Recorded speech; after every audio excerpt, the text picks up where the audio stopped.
ಗುರುರ್ಬ್ರಹ್ಮ ಗುರುರ್ವಿಷ್ಣು ಗುರುದೇವೋ ಮಹೇಶ್ವರಃ ಗುರು ಸಾಕ್ಷಾತ್ ಪರಂ ಬ್ರಹ್ಮ ತಸ್ಮೈ ಶ್ರೀ ಗುರವೇ ನಮಃ.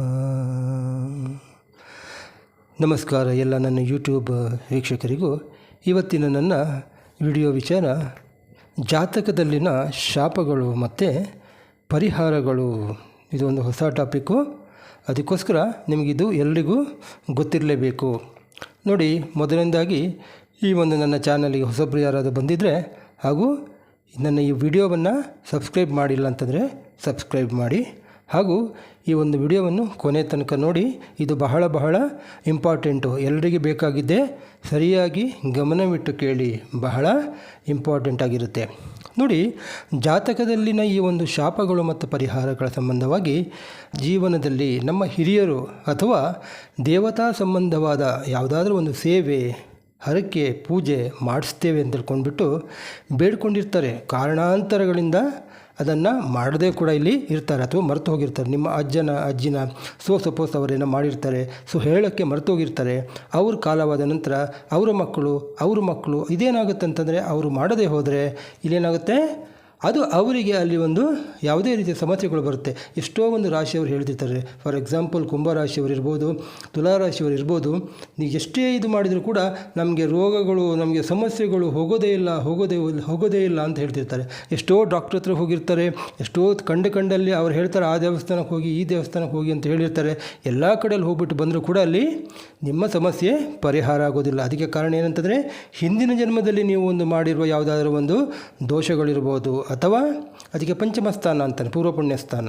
ಸೊ ಹಾಗೆಯೇ ನೀವು ಅಲ್ಲದೆ ನಿಮ್ಮ ಒಂದು ಹಿರಿಯರು ಮಾಡಿರುವ ಈ ಥರ ಮರೆತು ಹೋಗಿ ಏನಾದರೂ ನೀವು ಈ ಥರ ಮಾಡಿ, ಅಂದರೆ ಆ ದೇವತೆಗಳಿಗೆ ಸರಿಯಾಗಿ ನೀವು ಆ ಒಂದು ಹರಕೆಯನ್ನು ತೀರಿಸದೆ ಹೋದರೆ ಇಲ್ಲಿ ನಿಮಗೆ ರೋಗಗಳ ಮೂಲಕ, ಅಥವಾ ಕೆಲವರಿಗೆ ಒಂದು ಸ್ವಪ್ನದ ಮೂಲಕ ಕೆಲವರಿಗೆ ಹೇಳುತ್ತೆ, ನೀನು ನನಗೇನಾದರೂ ಕೊಡಬೇಕಿತ್ತು, ನೀನು ಈ ಥರ ಹರಕೆ ಹೇಳಿದ್ಯಾ, ಅಥವಾ ಏನಾದರೂ ನನಗೆ ಹೂವು ಕೊಡಬೇಕಿತ್ತು, ದುಡ್ಡು ಕೊಡಬೇಕಿತ್ತು, ₹1 ಆದರೂ ಕೂಡ ನಾವಲ್ಲಿ ಕೊಡಬೇಕು. ದೇವರಿಗೆ ಆ್ಯಕ್ಚುಲಿ ದುಡ್ಡು ಇಂಪಾರ್ಟೆಂಟ್ ಅಲ್ಲ, ಆದರೆ ನಾವು ಹೇಳಿದ ಮಾತು ಅದನ್ನು ನಾವು ಸರಿಯಾಗಿ ಪಾಲಿಸಬೇಕಾಗುತ್ತೆ.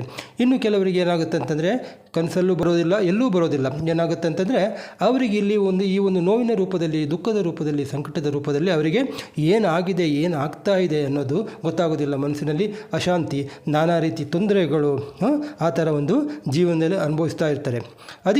ಇದಕ್ಕೊಂದು ಕರ್ಮದೋಷ ಅಂತ ಹೇಳ್ತಾರೆ. ನೋಡಿ, ಈ ಒಂದು ಕರ್ಮದೋಷವು ಯಾವ ದೇವತೆಯ ಮೂಲಕ ಆಗಿದೆ ಅನ್ನೋದನ್ನು ನಾವು ಮೊದಲಿಗೆ ತಿಳ್ಕೋಬೇಕಾಗುತ್ತೆ.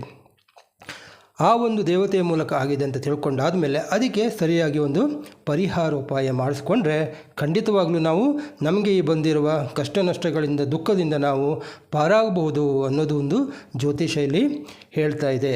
ಸಪೋಸ್ ಏನಾದರೂ ನೀವು ಆ ಒಂದು ಕರ್ಮದೋಷದಿಂದ ಬಿಡುಗಡೆ ಮಾಡಿಸಿಕೊಳ್ಳದೇ ಇದ್ದರೆ, ಜಾತಕದಲ್ಲಿ ಏನೇ ರೀತಿ ಉತ್ತಮ ಯೋಗಕಾರಕನಾಗಿದ್ದರೂ ಕೂಡ, ಸ್ವಕ್ಷೇತ್ರದಲ್ಲಿದ್ದರೂ ಕೂಡ, ಯಾವುದೇ ಒಂದು ರೀತಿಯ ಯೋಗಗಳು, ಒಳ್ಳೆಯ ರೀತಿಯ ಯೋಗಗಳು ಇದ್ದರೂ ಕೂಡ, ಅಥವಾ ದಶಾ ಚೆನ್ನಾಗಿದ್ದರೂ ಕೂಡ, ಭುಕ್ತಿನಾಥ ಚೆನ್ನಾಗಿದ್ದರೂ ಕೂಡ, ಎಲ್ಲ ರೀತಿಯ ನಿಮಗೆ ಅನುಕೂಲ ಇದ್ದರೂ ಕೂಡ, ಬಟ್ ಈ ಒಂದು ದುಃಖ, ದಾರಿದ್ರ್ಯ ಖಂಡಿತ ಯಾರಿಗಾದರೂ ತಪ್ಪಿದ್ದೇ ಅಲ್ಲ. ನಿಮಗೆಲ್ಲ ಗೊತ್ತಿದೆ, ಸಂಚಿತ ಕರ್ಮ, ಪ್ರಾರಬ್ಧ ಕರ್ಮ, ಆಗಾಮಿಕ ಕರ್ಮ ಅಂತ. ಸಂಚಿತ ಕರ್ಮದಲ್ಲಿ ನಾವು ನಮ್ಮ ಹಿಂದೆ ಮಾಡಿರುವ ಯಾವುದಾದ್ರೂ ಒಂದು, ಅಂದರೆ ಎಲ್ಲ ರೀತಿಯ ಅಂದರೆ ನಾವು ದೇಹ ಬಿಡುವಾಗ ಏನಾಗುತ್ತೆ, ನಮ್ಮ ಆತ್ಮ ಬಂದು ಬೇರೆ ಒಂದು ಯಾವುದು ಯೋನಿಯಲ್ಲಿ, ಅಥವಾ ಬೇರೆ ಯಾವುದಾದ್ರೂ ಒಂದು ತಾಯಿಯ ಒಂದು ಹೊಟ್ಟೆಯ ಮೂಲಕ ನಾವಿಲ್ಲಿ ಹೊರಗಡೆ ಬಂದು ಇನ್ನೊಂದು ಜನ್ಮ ಪಡಿತೀವಿ. ಆವಾಗ ಎಷ್ಟೋ ಜನ್ಮದ್ದು ನಮ್ಮದು ಏನೇ ಒಂದು ನಾವು ಮಾಡಿರುವ ಒಂದು ಕರ್ಮಗಳು, ಆ ಕರ್ಮಗಳು ಏನಾಗುತ್ತೆ, ಸಂಚಿತ ಕರ್ಮವಾಗಿ ಅದರೆಲ್ಲ ಪರಿಪೂರ್ಣವಾಗಿಕೊಂಡು ಅದರಲ್ಲೇ ಇರುತ್ತೆ.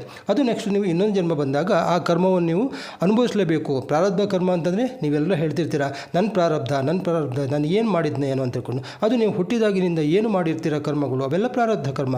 ಮುಂದೆ ಮತ್ತೆ ಬೆಕ್ಕಿದ ಕರ್ಮಗಳೆಲ್ಲ ಇರುತ್ತೆ. ಸದ್ಯಕ್ಕೆ ನಮಗೆ ಈ 2 ಕರ್ಮ ಸಾಕು.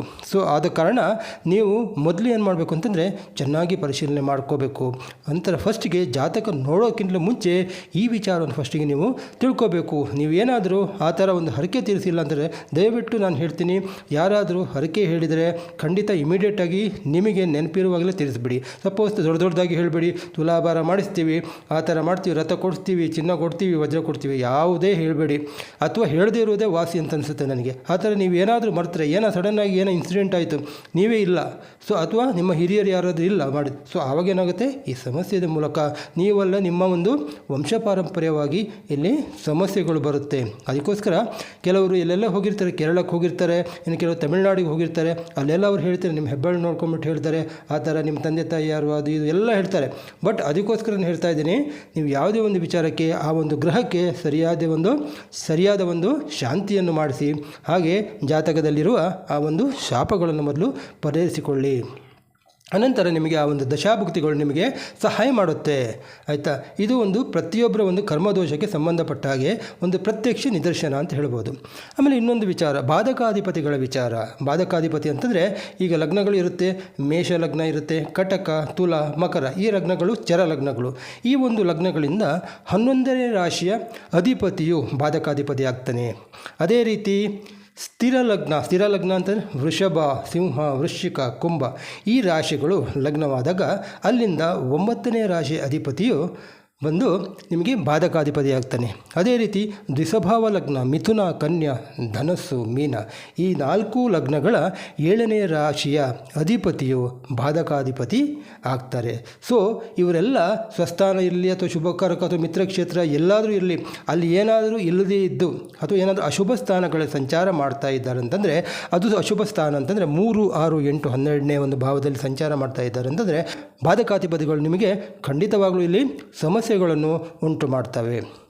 ಮುಂದೆ ಕುಲದೇವತಾ ಶಾಪ ಅಂದರೆ ನಾನು ಎಷ್ಟೋ ಜನಕ್ಕೆ ಹೇಳಿರ್ತೀರಿ, ನೀವು ನಿಮ್ಮ ಕುಲದೇವರಿಗೆ ಹೋಗ್ಬಿಟ್ಟು ಬಂದಿದ್ದೀರಾ, ಕೆಲವರಿಗೆ ಕುಲದೇವರು ಯಾರಂತ ಗೊತ್ತಿಲ್ಲ, ಕುಲದೇವರಿಗೆ ಕೆಲವರು 2-3 ವರ್ಷ ಆದರೂ ಹೋಗಿರಲ್ಲ.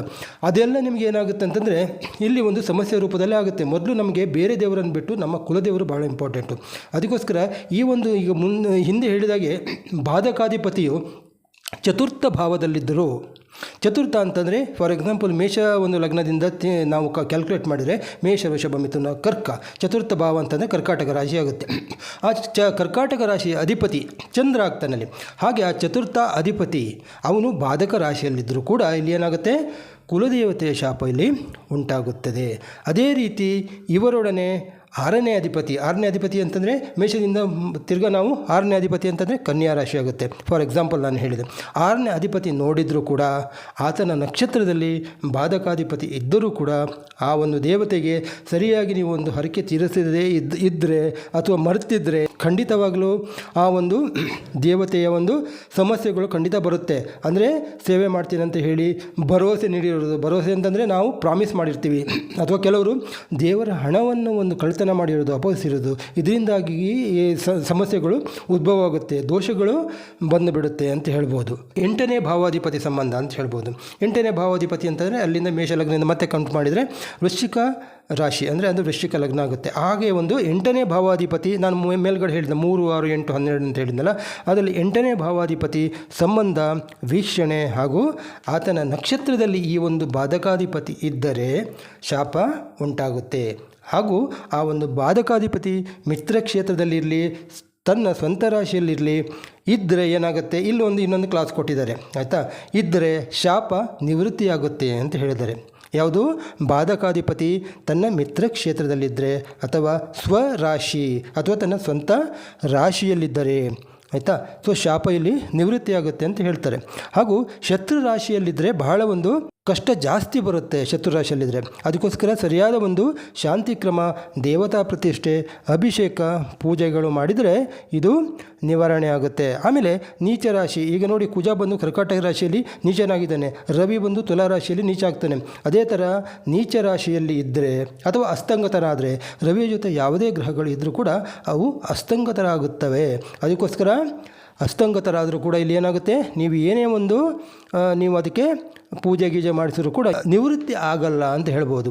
ಆಮೇಲೆ 12ನೇ ಅಧಿಪತಿ ಸಂಬಂಧ ಬಂದರೂ ಕೂಡ, ವೀಕ್ಷಣೆ ಬಂದರೂ ಕೂಡ ಆತನ ನಕ್ಷತ್ರದಲ್ಲಿದ್ದರೆ ಪಾಪಕರ್ಮ ಇನ್ನೂ ಜಾಸ್ತಿ ಆಗುವುದು. ಯಾಕಂದರೆ 12ನೇ ಮನೆ ಅಂತಂದರೆ ನಿಮ್ಗೆ ಗೊತ್ತಿದೆ, ಅದು ಬಂದು ವ್ಯಯಸ್ಥಾನ. ಆ ವ್ಯಯಸ್ಥಾನದಲ್ಲಿ ಎಲ್ಲ ವ್ಯಯ ಆಗಿಬಿಡುತ್ತೆ. ಆತನ ನಕ್ಷತ್ರದಲ್ಲಿದ್ದರೂ ಕೂಡ ಈ ಒಂದು ಪಾಪಕರ್ಮ ಹೆಚ್ಚಾಗುತ್ತದೆ. ಅದಕ್ಕೋಸ್ಕರ ಆ ಒಂದು ಪರ್ಟಿಕ್ಯುಲರ್ ದೇವತೆಯ ಒಂದು ಪುನರ್ಪ್ರತಿಷ್ಠೆ ಅಥವಾ ಜೀರ್ಣೋದ್ಧಾರ ಮಾಡಿಸಿದರೆ ಈ ಎಲ್ಲ ಒಂದು ಶಾಪಗಳಿಗೆ ಒಂದು ದೇವತಾ ಶಾಂತಿ ಹೋಮ ಮಾಡಿಸಿದರೆ ಅದರ ಫಲ ಸಿಗುತ್ತೆ ಅಂತ ಇಲ್ಲಿ ಜ್ಯೋತಿಷ್ಯದಲ್ಲಿ ಹೇಳಿದ್ದಾರೆ. ಇಷ್ಟೊಂದು ವಿಷಯವನ್ನು ನಾನು ನಿಮಗೆ ಈ ಒಂದು ಜಾತಕದಲ್ಲಿನ ಶಾಪಗಳು ಮತ್ತು ಪರಿಹಾರಗಳು ಎನ್ನುವ ವಿಚಾರದ ಮೇಲೆ ಹೇಳಿದ್ದೀನಿ. ಈ ಒಂದು ವಿಡಿಯೋ ನಿಮಗೆ ಇಷ್ಟ ಆಯಿತು ಅಂತಂದರೆ ಇದಕ್ಕೆ ಒಂದು ಲೈಕನ್ನು ಕೊಡಿ, ಹಾಗೂ ನಿಮ್ಮ ಫ್ರೆಂಡ್ಸ್ ಜೊತೆ ಶೇರ್ ಸಹ ಮಾಡಿ.